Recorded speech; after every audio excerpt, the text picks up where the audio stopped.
Hello everyone, welcome to guiding Sarthi. आज हम लोग इस वीडियो में 29 फरवरी से रिलेटेड इंपॉर्टेंट करेंट अफेयर को देखेंगे। तो चलिए वीडियो को शुरू करते हैं। आज का जो हमारा सबसे पहला क्वेश्चन है वो सिमलीपाल टाइगर रिजर्व से है। ये कहाँ पे लोकेटेड है? पहला ऑप्शन है Assam, waste Bengal, Andhra Pradesh, Orissa.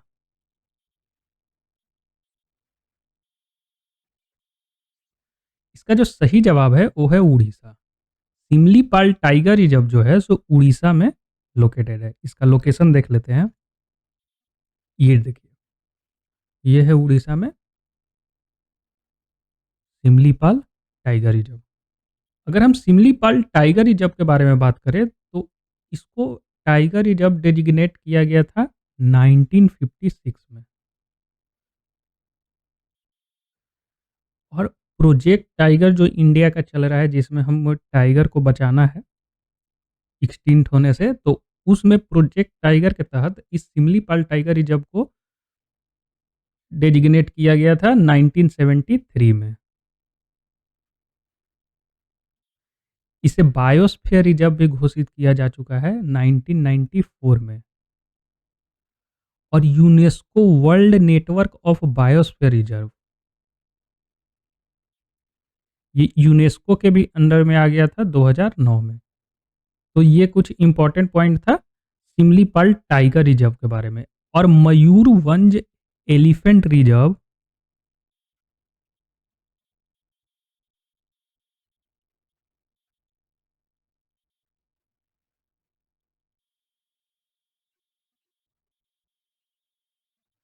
मयूरवंज elephant reserve के अंदर में टोटल 3 प्रोटेक्टेड एरियाज आते हैं। पहला है सिमलीपाल टाइगर रिजर्व, उसके बाद हदगाह वाइल्ड लाइफ सेंचुरी, फिर है कुलडीहा वाइल्ड लाइफ सेंचुरी। तो ये 3 जो प्रोटेक्टेड एरिया हैं तो मयूरवंज एलिफेंट रिजर्व के एरिया में आते हैं।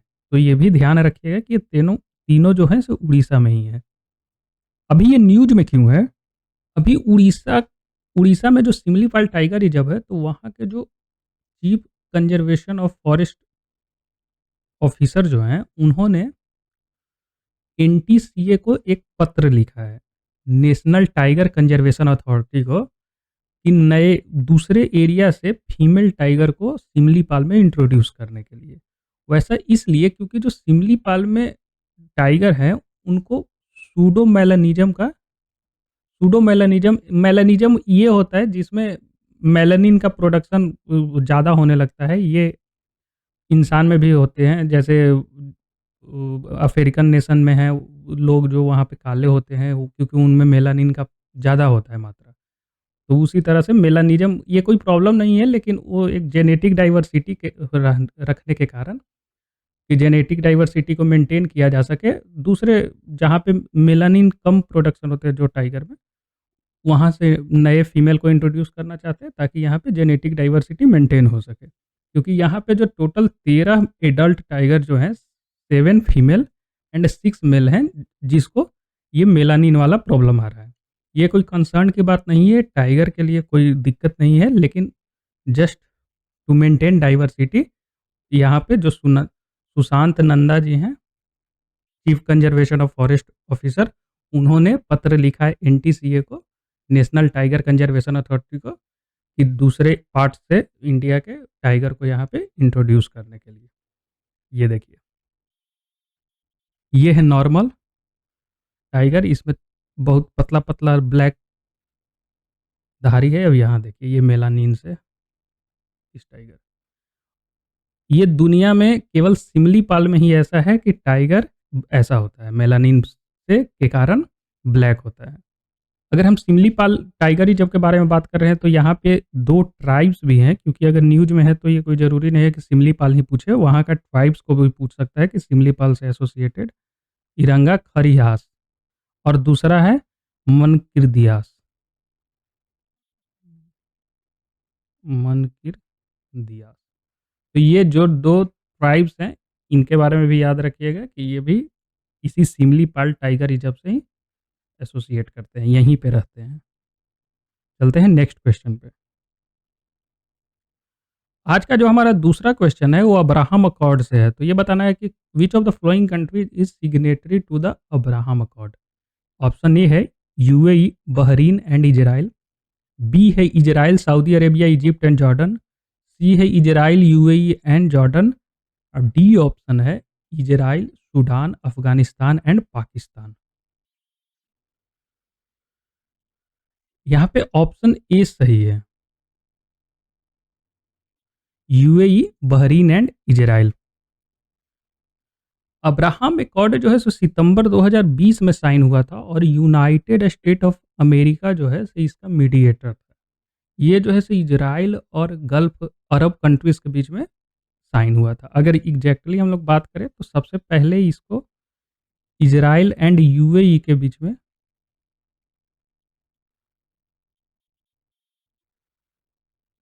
अगस्त के महीने में साइन हुआ था। उसके बाद इजराइल एंड बहरीन के बीच में साइन हुआ था सितंबर के महीने में। उसके बाद सूडान के साथ इजराइल एंड सूडान का एग्रीमेंट हुआ था अक्टूबर के मंथ में। और सबसे लास्ट में जो है सो मोरक्को मोरक्को और इजराइल के बीच में हुआ था दिसंबर के मंथ में।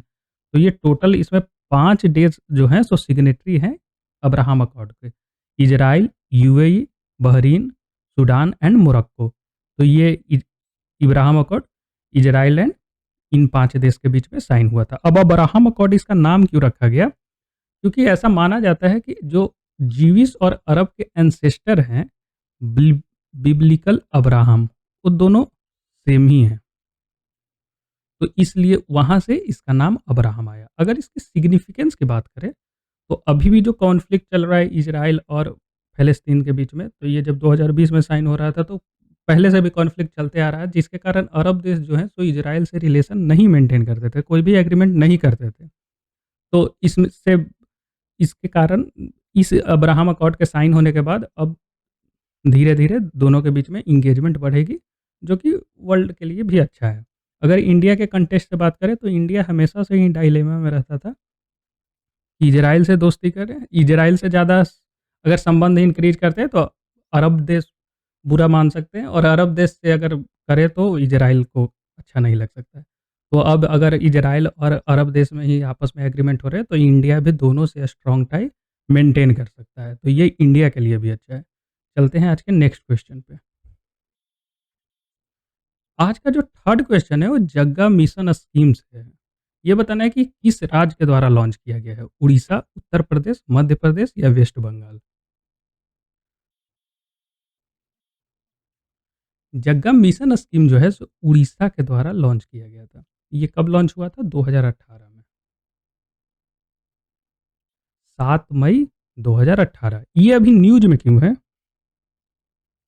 क्योंकि अभी बिल गेट्स जो हैं सो भुवनेश्वर के दौरा पे हैं उड़ीसा में।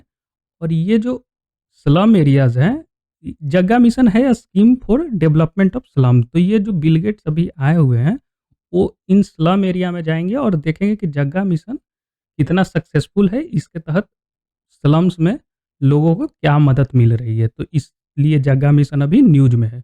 और एक मुक्ता स्कीम भी है जो उड़ीसा का ही है। ये लोकलाइज्ड एम्प्लॉयमेंट अपॉर्च्युनिटी प्रोवाइड करता है अर्बन पुअर के लिए। अगर हम जग्गा मिशन के बारे में बात करें तो ये वर्ल्ड का largest land titling and slum upgrading programme है।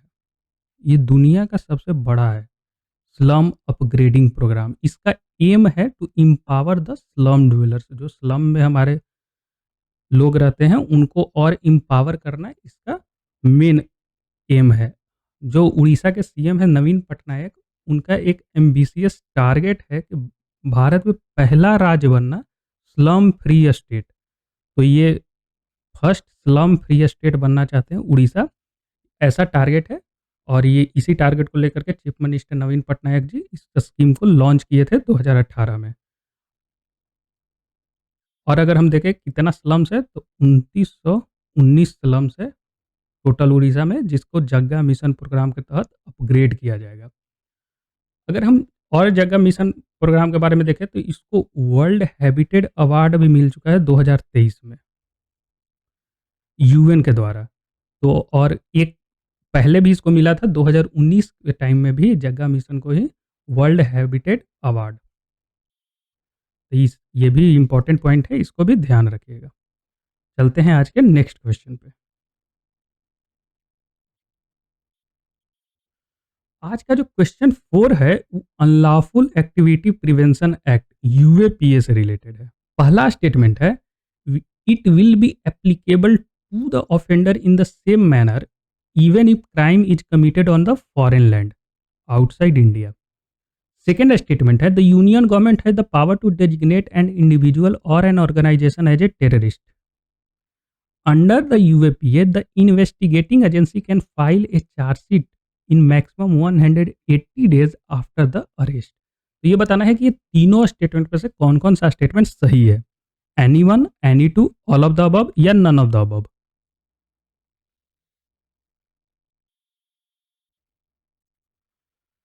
यहाँ पे सी ऑप्शन सही है, ऑल ऑफ द अबव। ये तीनों ही स्टेटमेंट सही है। अभी ये यूएपीए न्यूज में क्यों है? क्योंकि एक ऑर्गेनाइजेशन है जमात इस्लामी, ये जम्मू कश्मीर से रिलेटेड ये ऑर्गेनाइजेशन है। इसको 2019 में यूएपीए के तहत बैन किया था केंद्र सरकार ने। होम मिनिस्ट्री इस पे बैन लगाई थी, जो कि अब खत्म होने आ रहा था, तो इसका बैन जो है से अगले 5 साल के लिए और एक्सटेंड कर दिया गया है। होम मिनिस्ट्री का कहना है कि ये जो ऑर्गेनाइजेशन है ये टेररिस्ट एक्टिविटी में इन्वॉल्व रहता है और कश्मीर में वैली में एंटी इंडिया प्रोपेगेंडा प्रोपेगेट करता है। तो ये होम मिनिस्ट्री का कहना है हमारे sovereignty, integrity and security of India के लिए ये थ्रेट है, तो इसलिए इसका बैन को अभी और एक्सटेंड किया जा रहा है 5 सालों के लिए। अगर हम यूएपीएस जो हमारा यूएपीए एक्ट है, इसके बारे में बात करें तो ये सबसे पहले 1967 में बना था। इसका इन्वेस्टिगेटिंग एजेंसी जो है सो एनआईए, नेशनल इन्वेस्टिगेटिंग एजेंसी, इसके तहत इसको पावर मिलता है कि वो कंट्री के किसी भी कोने में इन्वेस्टिगेशन कर सकती है।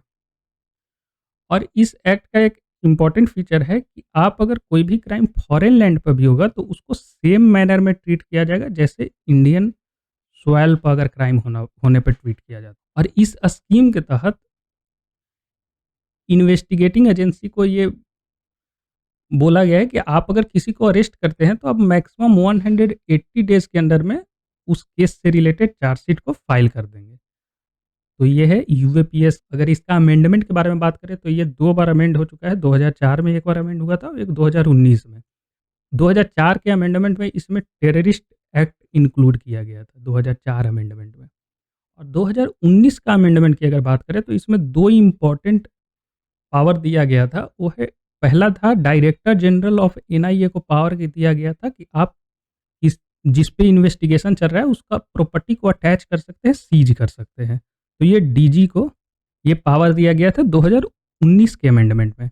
और एक और इसी से रिलेटेड जो पावर है वो इंस्पेक्टर एंड अबव रैंक के अधिकारी हैं, वो टेररिज्म के मामला को हैंडल कर सकते थे। क्योंकि 2019 अमेंडमेंट से पहले ये डीएसपी या उससे ऊपर के रैंक के अधिकारी ही टेररिज्म का मामला देखते थे, लेकिन अब इसके तहत इंस्पेक्टर से ऊपर के लोगों को ये पावर दे दिया गया था। तो ये कुछ इंपॉर्टेंट अमेंडमेंट था 2019। इससे रिलेटेड 2021 में सुप्रीम कोर्ट कुछ इंपॉर्टेंट प्रिंसिपल लेट डाउन किया था regarding imposition of section 15, section 17 and section 18 of UAPA. तो इससे रिलेटेड 2021 में Delhi high court, sorry supreme court नहीं, दिल्ली हाई कोर्ट ने ये कुछ प्रिंसिपल लेट डाउन किया था। ये सेक्शन क्या डील करते हैं? जो सेक्शन 15 है वो ऑफेंस ऑफ टेररिस्ट एक्ट,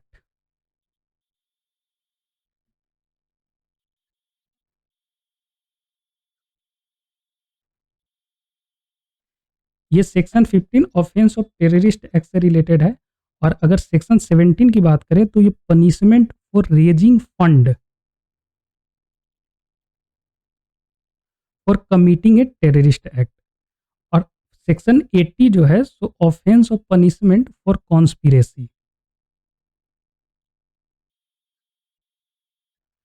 ये तीनों जो है सो टेररिज्म से रिलेटेड और कॉन्स्पिरेसी से रिलेटेड सेक्शन है। तो इस पे कोर्ट का कहना था कि जो टेररिस्ट एक्ट है, ये तीनों सेक्शन के तहत उसको लाइटली कहीं पे भी यूज नहीं करना है। Terrorist act should not be use lightly so as to trivialise them. तो टेररिस्ट एक्ट को बहुत लाइटली यूज नहीं करना है, किसी पे भी वो लगा दिए। तो इसलिए 2021 में दिल्ली हाई कोर्ट ने कुछ निर्देश जारी किए थे सेक्शन 15, 17 एंड 18 से रिलेटेड। आज का जो फिफ्थ क्वेश्चन है वो consider the following statement about global peace index. पहला स्टेटमेंट है it is released annually by the institute for economic and peace. This index is based on various indicators such as level of violence, militarisation and political instability. तो बताना है कि इन दोनों statement में से कौन कौन सा स्टेटमेंट सही है, only one, only two, both या नन ऑफ द अबव। यहाँ पे सी ऑप्शन सही है, बोथ, क्योंकि ये दोनों ही स्टेटमेंट सही है। ये ग्लोबल पीस इंडेक्स जो है सो रिलीज किया जाता है, हर साल रिलीज किया जाता है इकोनॉमिक एंड पीस ऑर्गेनाइजेशन के द्वारा। ये बेसिकली तीन डोमेन में बात करते हैं, society, safety and security, on going domestic and international conflict and militarisation. तो ये तीन एरिया को ध्यान में रखते हुए इस इंडेक्स को रिलीज किया जाता है। अगर हम 2023 का इंडेक्स, अभी 2024 का इंडेक्स नहीं है, 2023 का इंडेक्स देखें तो जीपीआई मतलब ग्लोबल पीस इंडेक्स जो है टोटल 163 इंडिपेंडेंट स्टेट का लिस्ट निकाली थी 2023 में, जिसमें आइसलैंड को मोस्ट पीसफुल कंट्री बताया गया था। और ये आइसलैंड पहला पोजीशन पे 2008 से ही है as a most peaceful country. अगर और हम देखें तो Denmark, Ireland, New Zealand and Australia उसके बाद आते हैं पीसफुल कंट्री में। वहीं अगर सबसे लीस्ट पीसफुल कंट्री की देखें तो वो है अफगानिस्तान, और ये भी पिछले 8 साल से सबसे लास्ट आ रहा है। उसके बाद है Yemen, Syria, south Sudan, democratic Republic of Congo, ये इसको फॉलो कर रहे हैं। तो और अगर इंडिया की बात करें 2023 में तो 126, 163 कंट्री में भारत 126वां रैंक पे था।